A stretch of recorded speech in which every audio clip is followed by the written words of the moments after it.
다음은 3대 특검 사항을 좀 말씀을 좀 드리겠습니다. 지금 3대 특검이 이제 드디어 윤석열 전 대통령 부부를 넘어서 국민의 힘을 좀 덮치고 있는 이런 상황입니다. 먼저 국민의힘 이전에 윤석열 전 대통령 관련해서 좀 약간 말씀을 드리면 정말 오늘 새벽에 윤석열 전 대통령 재구속이 됐지만 참 우리 대한민국의 지금 법치주의가 참 걱정스럽습니다. 지금 법리적으로 보면은 재구속의 사유가 제가 볼 때는 극히 없음에도 불구하고 이 법원에서 지금 눈치 보기를 너무 심하게 하면서 결국은 이번 재판부에서도 정치적 판결을 했다고 이제 바라볼 수밖에 없다. 그런 면에서 윤석열 대통령이 어떤 이야기를 했느냐, 우리 PD님 그 국무위원조차 살 길 찾아 떠나서 없는 얘기한다, 이런 어떤 이야기를 법정에서 윤석열 전 대통령이 했다고 합니다. 자, 우리가 이 시간에도 몇 번 말했지만 지금 윤석열 전 대통령이 임명한 국무위원들이 어떻습니까? 지금 이재명 대통령 지금 국무회의에 사실은 나가지 않아야 돼요. 나가지 않아야 되는데도 나가면서 어떻게 보면 지금 부역하고 있는 거예요. 이런 어떤 사항을 윤석열 전 대통령이 말을 이제 이야기하시는 것 같은데 없는 이야기도 한다는 것이죠. 그런데 과연 윤석열 전 대통령을 위해서 뭐 입을 맞춰주면서 뭐 증거 조작을 한다? 그게 가능하겠습니까? 그리고 김영현 전 장관이라든지 핵심 관계자들은 다 감옥에 있는데 어떻게 뭐 증거 조작을 한다고 증거 인멸했던 이유 때문에 재구속을 하는지 도저히 좀 이해를 할 수가 없다. 그 다음에 또 하나 좀 띄워주시죠. 김건희 여사 특검 관련해서는 보면 지금 언론에 잘 드러나지는 않지만 이런 기사도 이제 조선일보에서 냈는데, 영장을 벌써 압수수색을 2번을 시도를 이제 신청을 했는데 최소한 2번 이상 기각이 됐다고 합니다. 그만큼 지금 3대 특검이 무리한 과잉 수사를 한 것을 계속 법원에서 좀 제동을 걸고 있다고 지금 보여지고, 그것뿐만 아니라 지금 3대 특검에서 드디어 어제 윤상현 의원을 비롯해서 여러 어떤 의원들, 또 김성교 의원이라든지 또 원희룡 전 장관에 대해서 또 출금을 하고 있고, 지금 마구잡이로 지금 이제 수사가 지금 들어오고 있는데, 여기에 대해서 국민의힘이 똘똘 뭉쳐서 대응해도 될까 말까인데 어떻게 하고 있습니까? 조경태 의원 같은 사람은 어떤 이야기를 하냐면 특검과 관련된 사람들은 좀 당을 나갔으면 좋겠다, 이런 식으로 지금 이야기를 하고 있잖아요.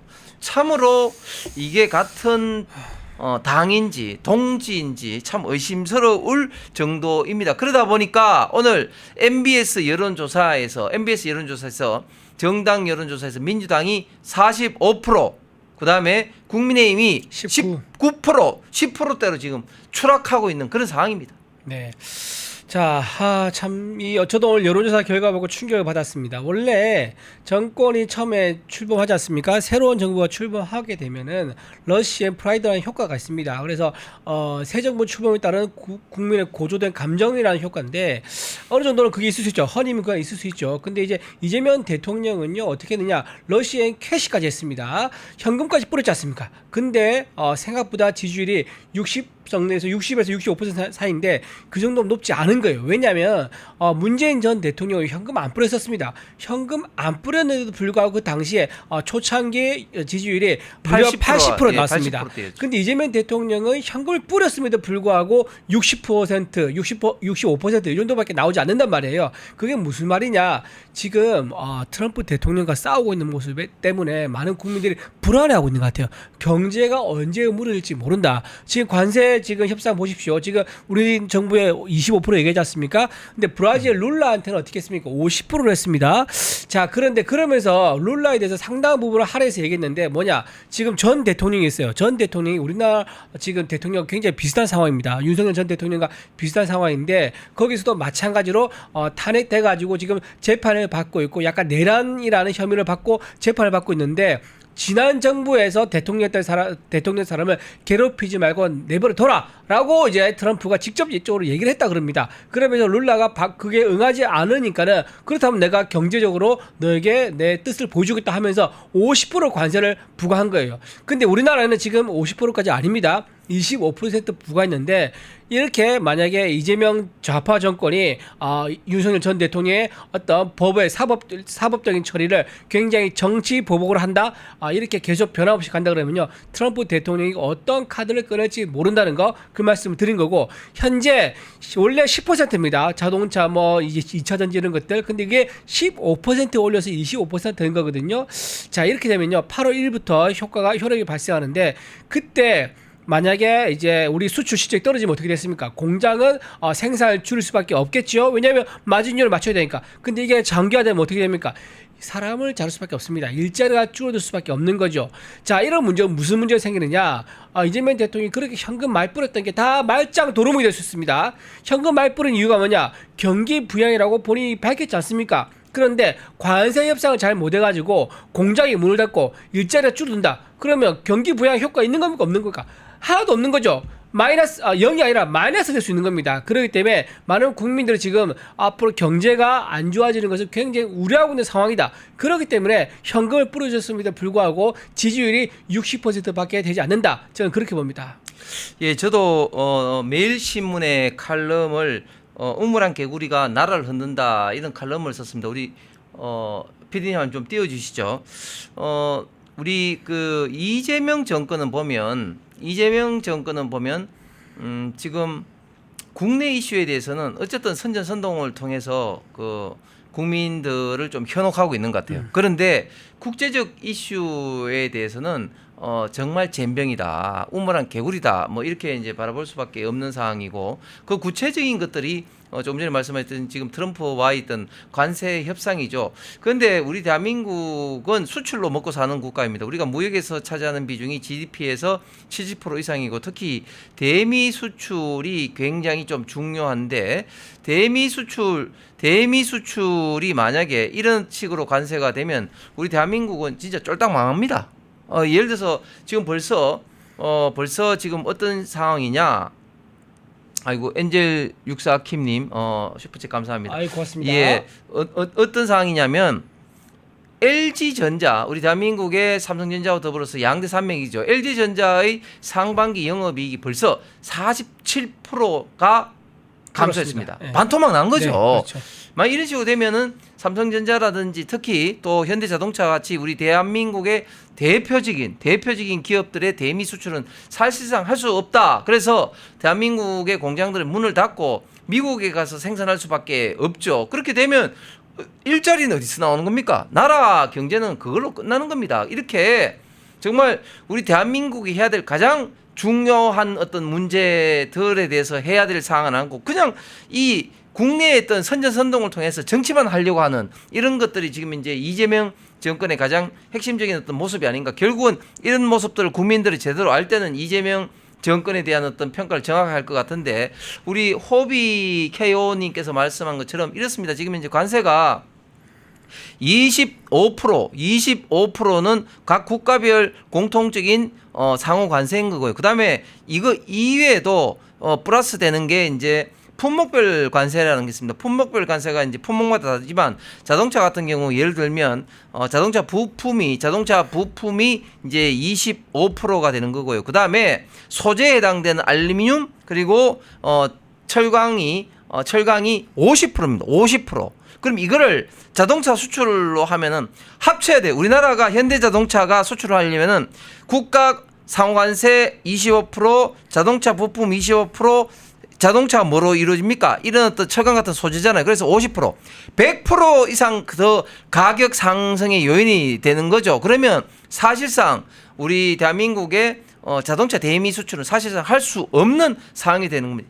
이렇게 우리 대한민국 경제에 절체절명의 이런 어떤 위기 상황이 있는데 여기에 대해서 해결할 어떤 노력은 결코 하지 않죠. 어떻게 보면 나토에 가서 정말 트럼프를 만나야 되는데 그때 가지는 않고 광주 전남에 가서 타운홀 미팅을 한다든지 소로또 갔다 오던지. 네. 그다음에 또 보십시오. 미국에 특사를 보내고 있는데 미국 특사를 누가 보냅니까?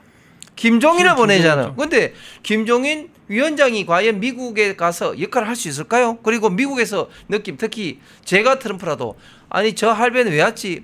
한국에서 뭐 했나 보면은 아무런 역할을 한 게 없어요. 국회의원 한 거밖에 없지. 거기에 비해서 중국이라든지 러시아에는 전직 국회의장이잖아요. 그러니까 격에도 맞지 않고 그리고 특별하게 미국과의 네트워크도 없는 사람이 만약에 왔다? 그러면 굉장히 불쾌할 수밖에 없는 상황인데 그런 사람을 또 특사로 보냈다. 정말 지금 미국에 대해서 특히 관세 협상을 대하고 있는 이재명 정권의 있던 자세가 정말 문제인 것 같습니다. 맞습니다. 고용노동부 장관 후보자도 있죠. 그분은 이렇게 했습니다. 한미 FTA를 굉장히 반대했던 사람입니다. 지금 이제 철도 노조 기관사였던 사람인데 그분이 한미 FTA를 반대하면서 이건 나라를 망한다. 나라를 이제 망치는 일이라고 했었는데요. 제가 객관적인 데이터를 말씀드릴게요. 한미 FTA를 했던 2011년 이제 처음 도입했던 2011년부터 2021년까지 우리 대미 수출 실적을 보면요. 무려 증가율이 67.8%입니다. 67.8%였고 연평균 6% 정도 대미 수출률이 계속 늘었습니다. 그래서 급기야 어떻게 되느냐? 2023년이죠. 그때 우리나라 건국 이래 대미 수출 실적이 최대를 이뤘습니다. 최대. 아마 여러분 저기 좀 만날 수 있겠는데 그때 언론에도 굉장히 크게 보도가 됐었습니다. 우리나라가 야 그렇게 참 밥 먹고 살기 힘들고 보릿고개 겨우 넘기던 그런 아주 가난했던 나라가 미국 수출 실적이 최고로 많은 그런 해를 가졌다니 하면서 굉장히 축하하는 기사가 많이 나왔었죠. 그러면서 또 하나 그때 우려했던 게 뭐냐? 너무 수출 실적이 좋으니까 미국에서 아 이거 가만히 있으면 안 되겠는데라고 하면서 우리한테 뭔가 보복을 하지 않겠는가라는 것을 우려할 정도로 너무 수출 실적이 좋았었어요. 자, 한미 FTA 이렇게 하지 않았었으면 우리나라가 수출 이렇게 해가지고 경제가 발전할 수 있었겠습니까? 기업이 성장하고 특히 중소기업이 성장하면서 많은 일자리가 생겨서 중산층이 든든해지지 않습니까? 자, 그런 현실적인 분명히 데이터로 드러나고 눈에 보이는 경제 발전이 있었음에도 불구하고 그때 뭐라 그랬습니까? 민주당 의원들 그리고 운동가 하시는 분들 한미 FTA 하면 나라 망한다고 했지 않습니까? 아, 나라 망했습니까? 제발 좀 민주당 의원들 선전선도 그만하시고 객관적이고 합리적으로 좀 경제를 봐주시면 좋겠다라고 생각하고요. 지금 본인의 자존심을 걸고 국민들 경제 이거를 트럼프와 싸워서 그 도박판에 올리려고 하지 마시라 그 말씀을 제가 드립니다. 아 그리고 제가 한마디 말 빠진 게 김종인 위원장 같은 경우는 2021년도에 어떤 내용으로 SNS에 한 게냐면 트럼프를 비판하면서 트럼프와 문재인의 공통점은 지나치게 팬덤에 의존한다. 특히 트럼프 같은 경우는 미치광이다, 광인이다 이런 식으로 SNS에 글을 올렸습니다. 미국이 어떤 나라입니까? SNS를 통해서 그 사람들에게 비자 발급도 하지 않는다고 이야기를 하고 있습니다. 맞아요. 지금 김종인 특사에게는 잘못하면 비자 발급도 안 될 수도 있을 것 같은데 어쨌든 그런 내용을 속속들이 알고 있는 트럼프가 자기를 미치광이라고 그리고 뭐 그 광인이라고 하는 사람 그런 사람을 만나 주기는 할까요? 이 세계 최고의 정보기관이라면 미국 아니겠습니까? 미국 CIA, FBI 이런 기관이 세계 최고의 정보기관인데 김종이라는 특사가 한국에서 온다 그러면 그분에 대한 보고서 페이퍼를 만들지 않겠습니까? 근데 그게 트럼프에 대해서 미치광이라고 했던 그 말을 빠뜨릴 수가 있겠습니까? 아, 참 그런 이제 분을 미국에 보냈다고 해서 제가 보기에는 이재명 대통령이 매기는 게 아닌가. 맞습니다. 그렇게 생각합니다. 자, 이제 문제는 국민의힘인데 이렇게 이재명 정권이 폭주를 하고 또 3대 특검을 통해서 정말 그 압박을 하고 국민의힘을 지금 와해하려고 지금 덤비고 있지 않습니까? 네네. 특히 뭐 박찬대 같은 사람은 내란 특검법을 통해서 국고보조금 국고보조금을 자른다 이렇게 협박을 하고 있는데 여기에 대해서 지금 국민의힘의 대응을 보면 너무 참 한심하다. 정말 한심하다 못해 이게 과연 당이냐 이런 어떤 소리가 저 자신부터도 지금 나올 수밖에 없는데 어쩌다가 우리 국민의힘이 이런 식으로 됐죠? 저한테 질문하신 거예요? 예, 예. 아, 참. 뭐 저보다도 우리 근데 국민의힘으로는 훨씬 더 제가 우리 이준희 대변인 더 오래 있었으니까. 국민의힘 대변인이라서 정말 말하기가 어렵습니다. 좀 죄송하다 말밖에 못 들을 것 같아요. 왜냐하면 지금 어쨌든 우리가 졌습니다. 그리고 소수 야당입니다. 그런데 우리가 단일 대우를 이뤄가지고 체제를 정비해서 싸우기는커녕 우리 안에서 계속 갈등이 끊임없이 용암 끓듯이 끓고 있어요. 너무 저도 좀 불만이고 부끄럽고 그렇습니다. 그런 상황인데도 어쨌든 지금 전당대회를 앞두면서 이게 지금 다시 재연될 조짐이 또 보이고 있습니다. 그래서 이런 실망스러운 모습을 또다시 우리 우파 지지자와 국민들에게 보여줘서는 안 된다. 특히 이재명 대통령을 지지하지 않은 51% 국민들한테 우리는 더 이상 이런 모습 보여서는 안 된다는 것을 강력히 보여줄 필요가 있다. 그래서 저는 윤희숙 혁신위 위원장이 오늘 몇 가지 발표를 한 게 있는데요. 그게 상당히 좀 공감이 좀 갔습니다. 우리가 지난번에 했던 걸 처절하게 반성하는 메시지를 먼저 냈더라고요. 그 부분 좀 공감하고요. 앞으로 국민들이 고개가 끄덕여지는 그런 혁신과 반성을 하겠다고 말씀드립니다. 그 민주당과 그 비교를 하면 민주당 같은 경우는 2020년도에 한명숙 당시 총리의 있던 체포에 대해서 아주 결사적으로 막은 적이 있었죠. 그렇죠. 그다음에 2022년도 이재명의 오른팔이라 할 수 있는 김용의 불법 정치 자금 관련해서 민주연구원 압수수색 들어왔을 때에도 당시 의원들과 그리고 이제 당원들이 결사적으로 막았었습니다. 자, 그런데 지금 우리 국민의힘은 지금 어떻습니까? 국민의힘은 지금 윤상현 의원의 수색이라든지 이런 게 와도 그냥 뭐 막는 사람 한 사람도 없습니다. 자동문입니다. 자동문. 근데 심지어 김용태라든지 조경태 의원 같은 경우는 뭐 지금 3대 특검이 정치 보복은 아닌 것 같다. 그 이야기를 하지를 않나. 또 조경태 의원은 오늘 또 방송에 나와서 특검과 관련된 사람들은 당에서 좀 나가줬으면 좋겠다. 이런 식으로 이야기를 하고 있습니다. 이래서는 안 되죠. 이 정치적으로 생각이 다르더라도 이렇게 외부에서 민주당이 우리 국민의힘을 죽이려고 지금 압박하는 상황에서 이런 식으로 과연 당 내부에서 하면 되겠습니까? 앞으로 오히려 이런 어떤 부분에 대해서는 저는 해당 행위로 간주하고 강력하게 저는 당에서 징계를 내려야 된다 봅니다. 특히 방송에 나와서도 이런 식으로 막 버젓이 당을 공격하고 그리고 같은 의원들을 공격하는 이런 어떤 행위는 물론 합리적인 근거가 있으면 모르겠지만 그렇지 않다면 저는 당에서 분명히 징계를 내려야지 이게 같은 장이지 이런 식으로 당이 굴러가서는 절대로 안 된다. 특히 앞으로 이제 전당대회가 있을 때 정말 이런 어떤 부분에 대해서 올바르게 평가하고 특히 민주당과 이재명 정권에 대해서 얼마만큼 열심히 싸운 어떤 이런 부분에 대해서 평가를 하고 그런 것들이 당의 어떤 공천이라든지 이런 것들로 반영이 되는 이런 어떤 시스템으로 당이 바뀌지 않으면 환골탈태하지 않으면 정말 어렵다고 생각합니다. 맞습니다. 지금 우리가 여러 가지 혁신 개혁을 만들고 있는데 이거 하나는 민주당에 있는 그 평가 제도를 국민의힘에서 도입하든가 더 업그레이드 시킬 필요가 있다는 게 하나 있습니다. 바로 뭐냐면은 활동하는 사람들의 점수를 매겨서 계량화시켜서 평가를 하는 겁니다. 방금 이제 말씀하셨는데 스피커 분들이 계십니다. 그분들이 분류를 하면은 국민의힘 쪽이긴 합니다. 그런데 방송에 나가서 얘기하는 들어오면은 이건 민주당보다 더해.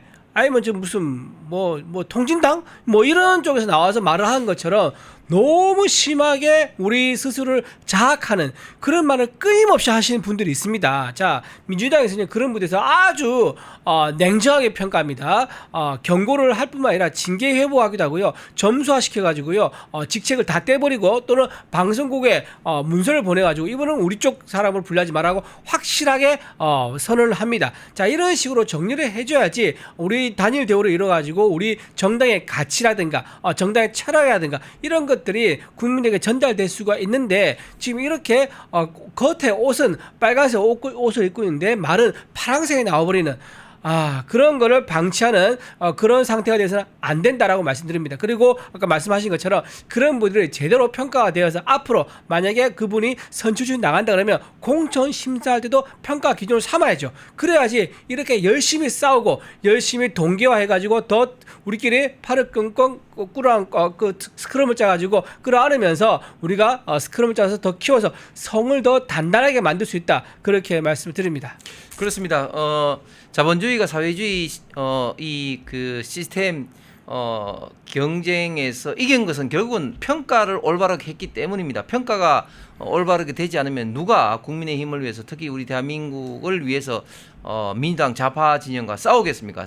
싸우는 사람들이 힘 빠지지 않게 하기 위해서 올바른 평가가 이루어져야 됩니다. 평가가 이루어지지 않으면 열심히 싸울 필요가 없는 것이죠. 그래서 앞으로 이 당을 혁신하고 할 때 분명히 이런 어떤 평가를 해야 된다. 특히 해당 행위에 대해서도 아주 평가를 해서 강력한 어떤 징계를 내려야 되지. 그래야지 일벌백계를 하는. 지금 당의 상황은 어떻게 되냐면 그 민주당이나 이재명 정권에서는 그 비판을 하지 않고 오로지 같은 당에 있는 의원이라든지 국민의힘에 대해서 비판을 하는 사람들이 너무 많고 이게 하나의 유행처럼 되어 있습니다. 이렇게 돼서는 결코 국민의힘이라는 정당이 올바르게 설 수가 없고